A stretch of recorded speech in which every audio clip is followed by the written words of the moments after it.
Hey guys, Jacob here. This is going to be a video on the gear set Tip of the Spear. If you guys are not familiar with Tip of the Spear, it is a gear set you can acquire from the Operation Dark Hours raid. You can get the blueprints and the materials to craft it, or you can just pick it up from the bosses in general. One thing I'm going to note, before you guys use this set, you guys are going to go over to your specializations and go over to Survivalist. You're going to need Survivalist to actually unlock this, due to the fact that's for the 5 and 6 piece bonuses.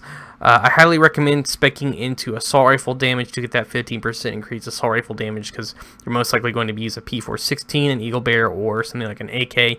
If you're not, you're probably going to be using an LMG, so you can just spec into that. I'm specced into marksman rifle as well, so I can use the Nemesis to shoot enemies at long range, due to the fact that I like having that little high damage with the Nemesis, being able to charge it up and one-shot the yellow bars by hitting them in the face. Next is going to be the Triage Specialist, which is going to be 15% increased outgoing healing, and Elite Defense, which is going to be the 15% increased protection from elites, which is going to be combined with Tip of the Spear, and the Distributed Repair. Armor kits now repair over 5 seconds instead of instantly, but also applies to group members within 10 meters. Next is going to be the Mender Seeker, which is the Seeker that pretty much heals you and follows you around. It can also repair your armor and also repair your teammates' armor, and you can upgrade this by unlocking the mods for the cooldown and getting the mod for the increased healing. Next is going to be the Survivalist Tactical Ink, which group members get 10% bonus damage to targets with status effects. So if you have someone in your group who's using something like Wicked, or using something, pretty much that's a status effect talent, you'll be able to get damage from this. But a lot of people are running Wicked with sniper builds, so you can go around and just pretty much throw a boss on fire, and your group member will get the 10%, so you can pretty much just rip through NPCs and also rip through the bosses in general. And that's it for the specialization, and I'll get right into the gear set itself. This is a gear set. This is a 6-piece gear set, not a 4-piece like the original, how they were in the first game when they first came out. So it's immediately a 6-piece. I'll be going over the weapons first. Like I said, this is the AKM. This is hitting at 25k, hitting at 660 RPM. It is rolled for Strained, Allegro, and Zen. 5% crit hit damage is gained for every 10% of your armor that is depleted. 10% rate of fire in Zen, while equipped, resting in cover for 3 seconds removes blind and disorient status effects. I am running the 5% damage to elite scope, the 20-round mag, which is the 7.62 sturdy, and the long angle grip, which is for the stability in a muzzle brake that gives me 5% extra damage to elites. So in general, you're going to get 10% damage to elites from your gun. You can throw the 8% damage to elites on there if you want a little bit more, but I chose to have the 5% so I could zoom in and get the headshot bonus from the Nemesis. Now this is the Nemesis. This is the sniper rifle that I was talking about. This is an exotic. I pretty much use this guy to essentially get the holster talent, and also just to shoot the NPCs in general, due to the fact that this does have 15% damage to elites on the bipods, so you can actually charge this up and shoot NPCs, and it'll give you a nice kick and be able to pretty much just drop these guys if you shoot them and hit your shots, instead of having to shoot them close quarters, because you actually don't have a lot of health on this build, as you can see, but you have an average amount of armor. It's not crazy 300, 400k, but if you play this correctly, you will stay alive. Now, the sidearm is going to be the Survivalist, this is the D50. The reason I'm using this is for Rooted and Transmission, which is 2 talents. Rooted is while equipped in cover. All skill damage and healing is increased by 25% for 10 seconds. Buff is lost when exiting cover, can occur once per 60 seconds. And you have Transmission, while holstered shock applies to an agent, transfers to an enemy within 10 meters, can occur once every 60 seconds as well. So Rooted, if you're in cover and you're using a heal or skills, you'll be able to, like I said, skill damage and healing is increased by 25%, so you'll actually be able to heal and get that 25% extra buff. Now for the gear piece itself, I will go ahead and get this out of the way with the mask. I have this rolled for a yellow and a red. Make sure you guys get this roll, because this is the main place or the main source of DT you're going to get. If you do not have it, you're going to have to rely on the 10% or how much you have on your gun, and that's pretty much it. So you want to have a red and a yellow on here to get at least 40 to 50% DT if you have higher stat rolls. But in general, you're going to be getting 50%, that's 52% DTE, because that's from the mask and the attachments combined. So you don't have like a crazy 80 to 90 or 100% DTE, but at least you have some. That way you can do somewhat damage to the NPCs once they get close to you, and you're not completely shooting Nerf darts at them at all. So it's really not that big of a deal.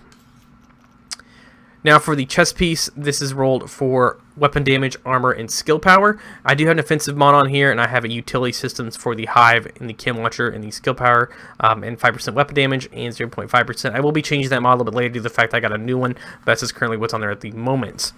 Now, the reason I had the hive skill power on there and the chem launcher is because I switched between the hive and the chem launcher in the raid. But in general, you can flip between the pulse and the chem launcher. But I usually use the pulse, which obviously is pretty much the main thing you're going to want to have, because the pulse is absolutely necessary for this build because you're going to be pulsing enemies. Now for the holster, I do have skill power rolled on here and 21,000 health, and I have a 3% assault rifle damage to armor and weapon damage. This is what I'm going to put on the chest piece once I flip it on there later on. I can upgrade this holster a little bit more if I want to, but I do not have any higher rolls I can actually change this to just yet. Now for the backpack, I have this rolled for skill haste, weapon damage, and skill power. I'm always going to get a little bit higher weapon damage on there, but I cannot find a backpack that has 9% or 10. I only have 2, and I use them for other builds, so that's why I'm not going to flip them over. I do have a drone and pulse skill power mod on here to get the pulse skill power up to 384 plus, which is a little bit higher. And you have skill power and skill haste for the pulse as well, and just skills in general. Now the gloves, this is one place you're going to get some damage to as well. I have 9% and I have 219 skill power. I do not have gloves that have a little bit higher than this. I think I have 3 pairs total, and they're used for other builds. And my luck with just glove weapon damage in general is pretty bad, so that's why I do not have high weapon damage gloves, like a 12% stat roll on this. For the knee pads, I do have 23% skill haste, which 119 skill power, 256 pulse skill power, and 184 turret skill power, even though I'm not using a turret. And that's going to be about it for the gear set. I will talk about the requirements and also your bonuses with the 6-piece. The 2-piece gives you 20% skill power. The 3-piece gives you 40% skill haste, which is really nice. That's 40%. And the 20% protection from elites, which is with the Survivalist, so you're actually going to get 35% protection from elites. And this is the 5 and 6-piece, which is electromagnetic trigger. Crossbow bolts are equipped with proximity detonators. On impact, bolts trigger a 9-meter pulse. Requires Survivalist specialization. As I was saying at the beginning, you're going to have Survivalist to unlock the 5-piece and the 6-piece. Aggressive recon. When killing an enemy, triggering a small pulse from their location, party members deals a 20% extra damage to pulse targets. So that's pretty much what you guys are going to want to use this build for, so that way if you combine this with aces and 8s or high damage builds, you'll be able to pretty much get that 20% extra damage. So if you're fighting Razorback or fighting the bosses and you kill an NPC, then you just pulse, and then you hit the boss. Once they're near them, you'll be able to get the 20% extra damage. I try to kill as many NPCs that are close to the boss as possible. That way I can pretty much just get the pulse. So you trigger a small pulse from location and get that 20% right then and there, so you can then do your damage to what you want to. Now the skills, obviously you're going to want to use the pulse, which is the normal scanner. Mine's at 7.8 seconds, and I have 168 skill haste and 154% skill haste. I've had these mods for quite a while, and I haven't had a reason to really use them, unless I was running a spotter on the ropes build for the pulse and stuff like that. But I finally have a use to use these to get these cooldown as low as possible. And that's what I have on there. Next is going to be your healing skills, or something, I guess your raid skills, depending on what you use this in, if you're going to use this in like normal missions or in the raid. But in the raid, if you think you're going to go down, then I suggest using the hive. I usually use a pulse and a hive. It's usually like a one-time use. If you get unlucky and someone manages, like a dog hits you, you'll be able to pick you back up and you should be fine. But if you want to have heals, then you could run the pulse and the chem launcher, or run the pulse in the Mender Secret Mine, which you do unlock from the Survivalist, and you guys can put the healing mods and get a decent heal out of that if you guys want to use that instead of the chem launcher. I will show you guys these stats as well real quick if you guys want to see these. I know someone's going to ask me why you strained.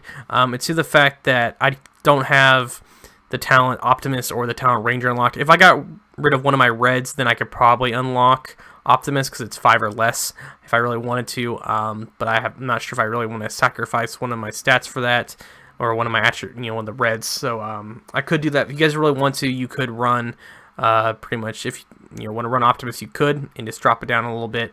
But here's all the stats: 25,000 weapon damage, the reload time, the range, stability.